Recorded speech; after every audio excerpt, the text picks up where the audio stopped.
My son handed me divorce papers at my husband's funeral. Not papers for his own marriage, papers demanding I sign away my home, my savings, my entire life. "Dad would want you to downsize," he said, his voice flat, emotionless, while my husband's casket was still warm in the ground. I looked at him, this child I had carried, nursed, loved for 42 years, and I said, "I'll think about it." But what I was really thinking was something else entirely, because what David didn't know was that his father had warned me. 3 days before he died, Richard had whispered something in my ear that would change everything. "I'm glad you're here with me. Please like this video and listen to my story till the end, and let me know which city you're listening from. That way I can see how far my story has traveled. I spent 44 years building a life I was proud of.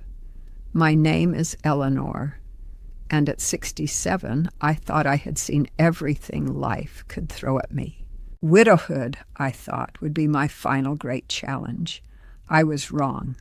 My husband, Richard, and I raised our son, David, in a 4-bedroom colonial in Hartford, Connecticut.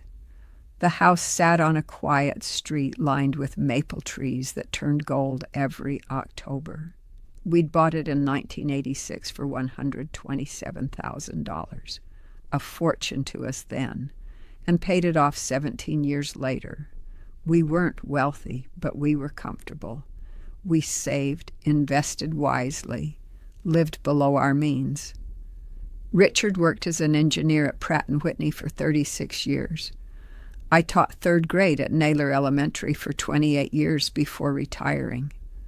Together, we'd accumulated $1.2 million in savings and investments, plus the house, which was now worth $485,000. When Richard passed away 6 weeks ago from pancreatic cancer, I inherited everything we'd built together: the house, his pension, our investment accounts, his life insurance policy of $350,000. It wasn't a fortune by some standards, but it was enough for me to live comfortably for the rest of my days and perhaps leave something meaningful behind. David had always been a loving son, or so I thought. He called every Sunday evening at 7 o'clock sharp. He visited on holidays, Thanksgiving, Christmas, Easter, the 4th of July. He brought his wife, Meredith, and their 2 children, Olivia, 14, and James, 11.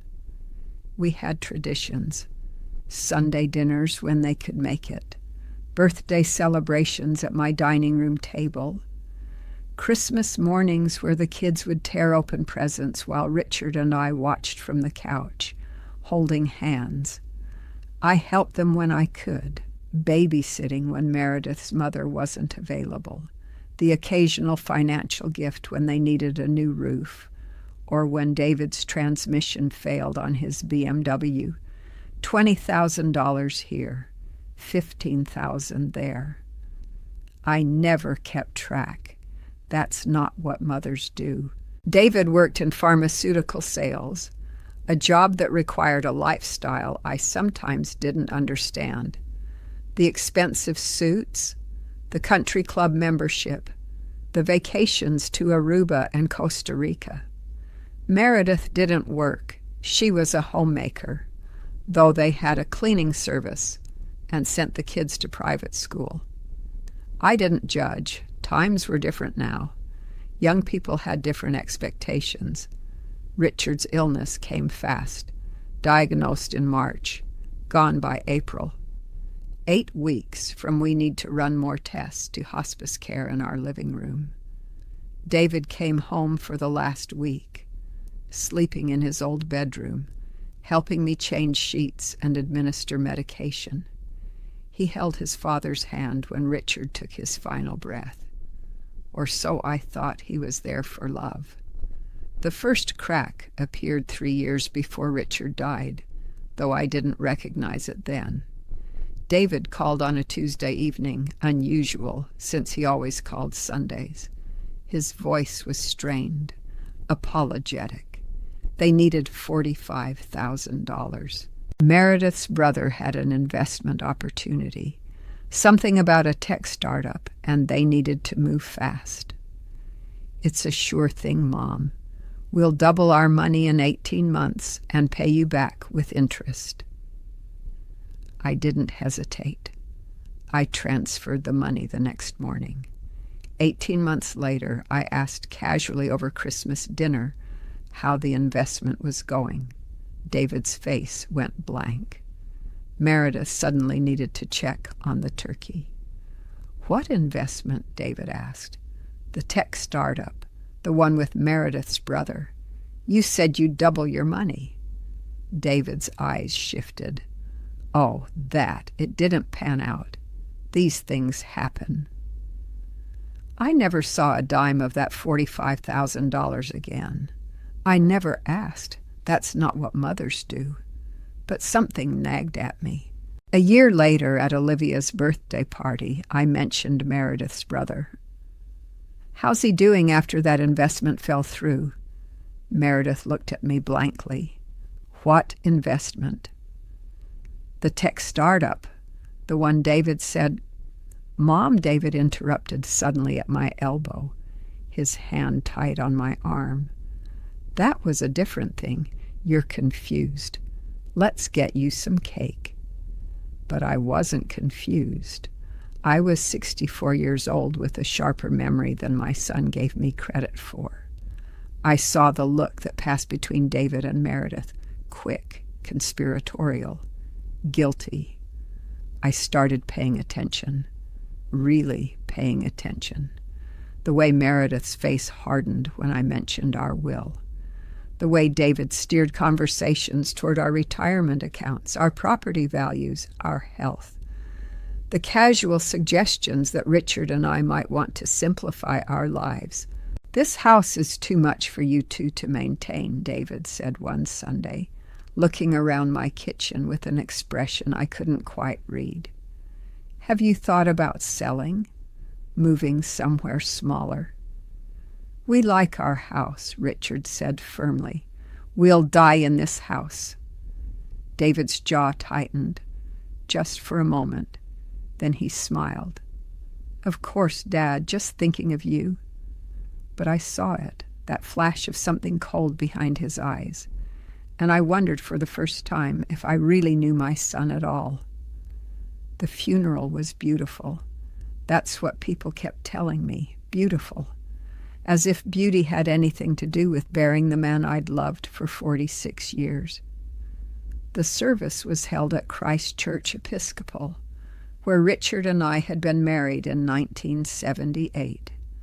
The pews were filled with friends, colleagues, neighbors, people who remembered Richard's laugh, his terrible golf game, his habit of burning pancakes on Sunday mornings.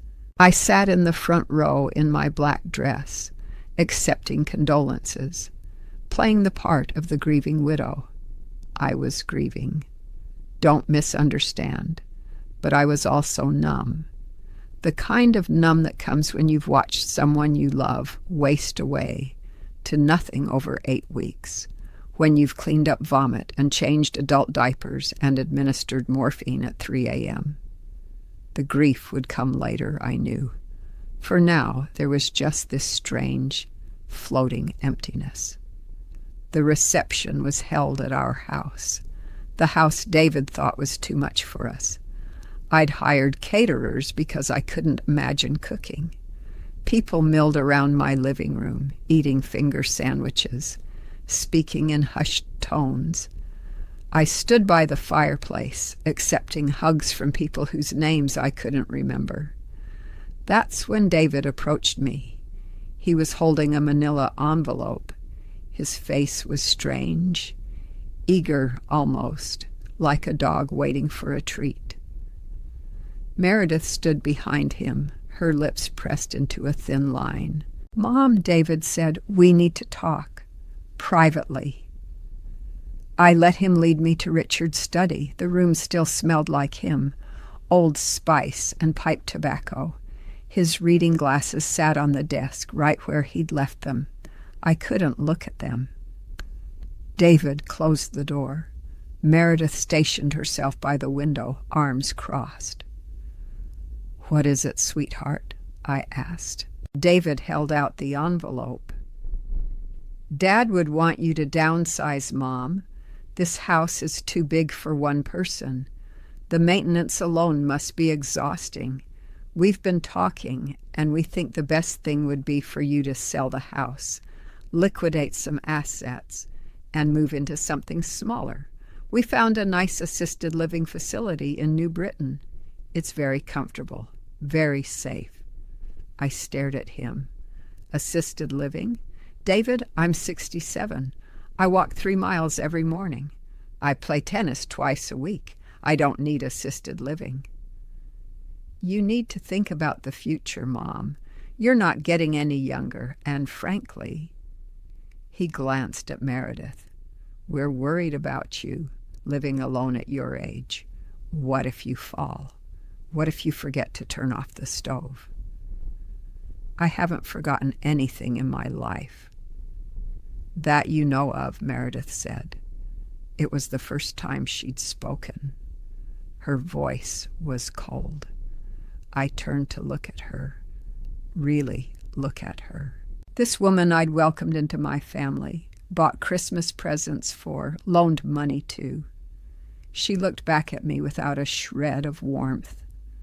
"What's in the envelope, David?" He licked his lips, nervous. "Just some paperwork to get the ball rolling. Power of attorney, a few other things, standard stuff." I took the envelope, opened it. Inside were documents I recognized. I'd been a teacher for 30 years. I knew how to read legal language. Power of attorney, giving David control over my finances. A deed transfer for the house. A form authorizing the liquidation of my investment accounts. And something else. Something that made my blood freeze. A petition for conservatorship. A legal document claiming I was mentally incompetent to manage my own affairs. Already filled out. Already signed by David and Meredith. Needing only a court date and a sympathetic judge. My hands didn't tremble. That surprised me. I thought they would. Instead, something cold and clear settled in my chest. "Dad would want you taken care of," David said. His voice was soft, reasonable. "He wouldn't want you struggling alone in this big empty house. He'd want you somewhere safe. Let me help you, Mom. Let me take care of everything." I looked at my son. This man I had raised, nursed through fevers, cheered at Little League games, paid for college. I remembered the day he was born, how the nurse had placed him in my arms, red-faced and screaming, and I had thought, "I will love you forever. I will protect you from everything." Asterisk, I never thought I'd need protection from him. I placed the papers back in the envelope, tucked it under my arm. "I'll think about it," I said, and I walked out of Richard's study through the crowd of mourners and up the stairs to my bedroom. I locked the door and sat on the edge of the bed I'd shared with my husband for 44 years. I didn't cry. I thought about what Richard had whispered to me 3 days before he died, his voice barely audible, his hand like paper in mine. "Don't trust David. He's been asking about the money. Promise me you'll protect yourself." I had thought it was the morphine talking, the confusion of a dying man. I had pushed it aside, too focused on the immediate horror of losing him to consider what his words might mean. Now I understood. I sat there for nearly 2 hours, the muffled sounds of the reception drifting up through the floorboards. My coffee from that morning sat cold on the nightstand. Then I picked up my phone and made 2 calls. The first was to Margaret Chen, the estate attorney who had drawn up our wills. The second was to Detective Frank Morrison, an old friend from church who worked in the Hartford Police Department's Financial Crimes Unit. "Frank," I said when he answered, "I need your help. I think my son is trying to steal my inheritance."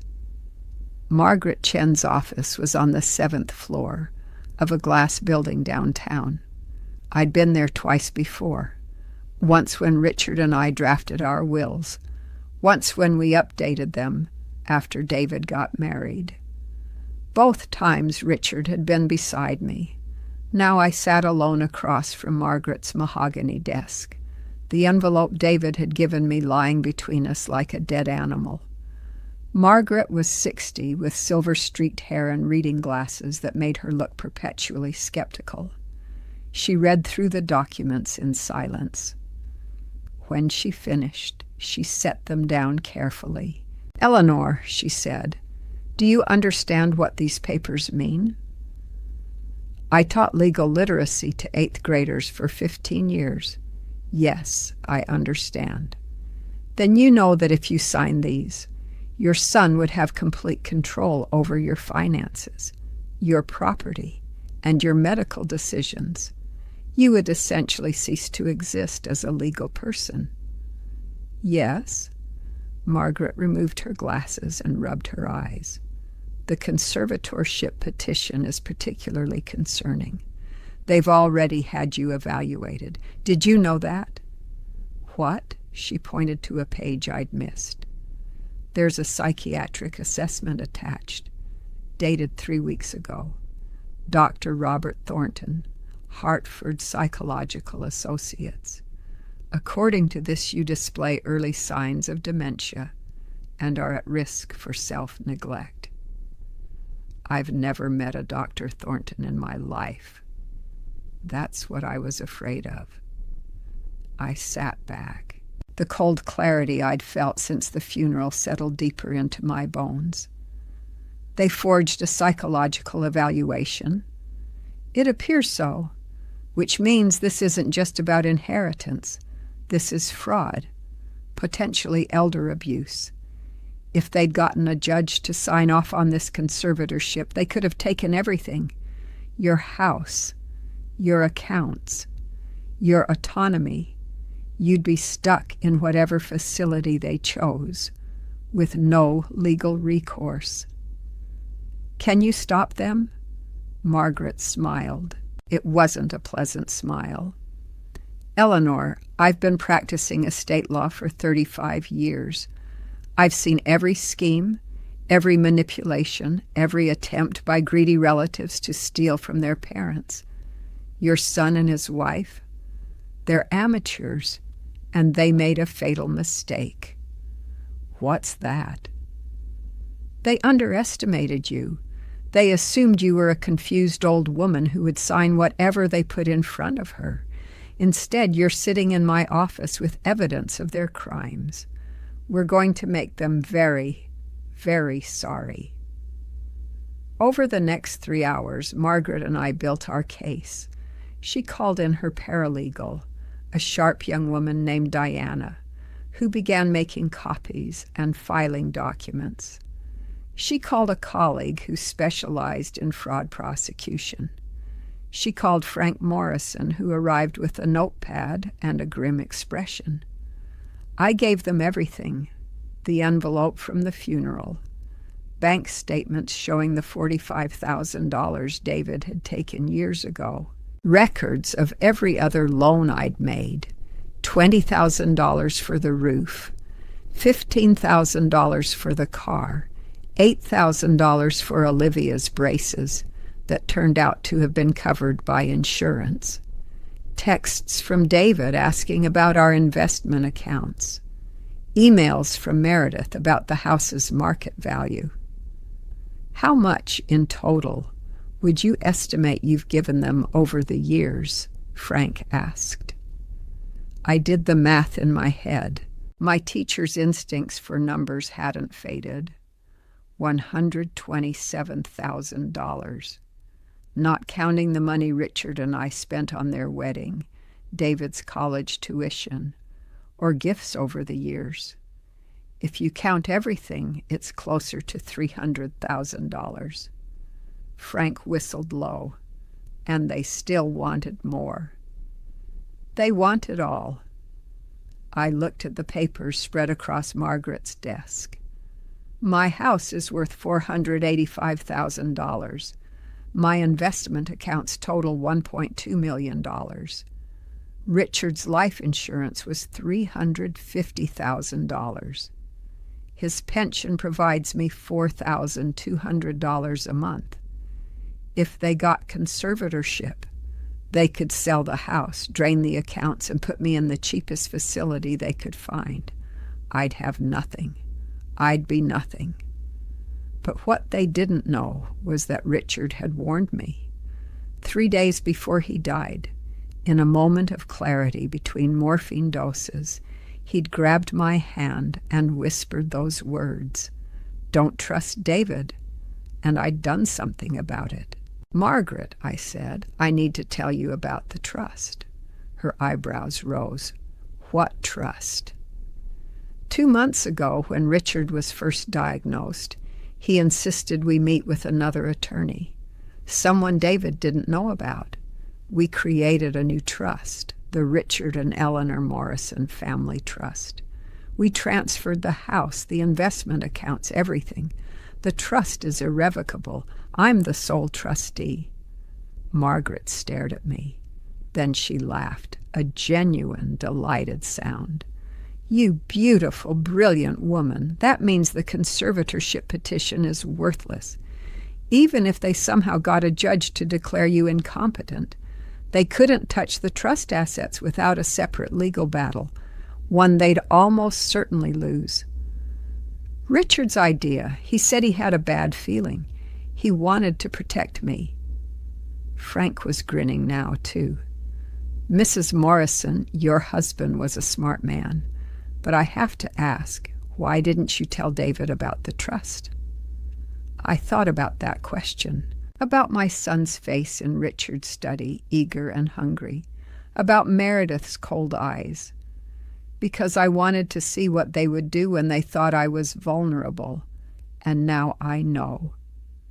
Margaret began drafting documents, a formal response denying any claim of mental incompetence, a counter-motion to dismiss the conservatorship petition, a letter to the medical board regarding the forged psychiatric evaluation, a report to Adult Protective Services about attempted elder abuse. "What about criminal charges?" I asked. Frank leaned forward. "That's trickier. The forged evaluation is definitely fraud, but we'd need to prove David and Meredith commissioned it. The money you gave them over the years, that was voluntary, so it's not theft. But if we can show a pattern of financial exploitation, if we can prove they intended to use the conservatorship to steal from you." He smiled grimly. "Connecticut takes elder abuse seriously. I've seen people go to prison for less." I thought about David in prison, my son, the baby I'd held in my arms 42 years ago. Then I thought about him standing over my husband's grave, handing me papers designed to steal everything I had. "Do it," I said, "whatever it takes." David found out 4 days later. I was in my garden, pruning the roses Richard had planted 20 years ago, when my phone buzzed. David's name flashed on the screen. My stomach clenched, but I answered with a calm I didn't feel. "Hi, sweetheart." "Mom," his voice was tight, controlled. "I just got a call from Margaret Chen's office. Something about a trust?" "Yes." "What's going on? What trust? Why didn't you tell me?" "Your father and I made some decisions about our estate. Standard planning. Standard—" He broke off. I heard him breathing hard. "Mom, we need to talk. In person. I'm coming over tonight." That's not a good time for me, David. I have my book club. Cancel it. The command in his voice, that was new, or maybe it wasn't new. Maybe I'd just never let myself hear it before. I don't think I will, I said pleasantly. But you could come for lunch on Saturday. I'll make your favorite pot roast. Silence then. Fine. Saturday, noon. He hung up without saying goodbye. The book club was fictional, of course. I spent the evening reviewing documents with Margaret's paralegal, Diana, who came to my house with a box of files and a determined expression. He's going to try to manipulate you, she warned. They always do. He'll start nice, then escalate. Guilt, anger, threats. Be prepared. I've been his mother for 42 years. I know his tricks. But did I? That was the question that kept me up at night. Had I ever known my son? Or had I only known the version of him he wanted me to see? Saturday arrived gray and cold. A late autumn rain spattered against the windows as I set the table for 3. I wasn't naive enough to think David would come alone. They arrived at 12:15, 15 minutes late. A power play I recognized. David wore his expensive suit, the one he claimed was necessary for client meetings. Meredith wore pearls that I'd given her for Christmas 3 years ago. They didn't bring the children. That told me something. Mom? David kissed my cheek. It felt like being brushed by a snake. Smells delicious. We sat down to eat. For 20 minutes we made small talk. The weather, Olivia's grades, James's soccer team. Meredith complimented my flowers. David mentioned a promotion at work. Then David set down his fork. Mom, about the trust. Here we go. What about it? Why didn't you tell me? I'm your son. I should have known. It was between your father and me. Estate planning is private. But I'm your only child. I'm going to inherit everything eventually anyway. What's the point of hiding it? There it was. That word, eventually, as if my death were a business transaction he was waiting to cash in on.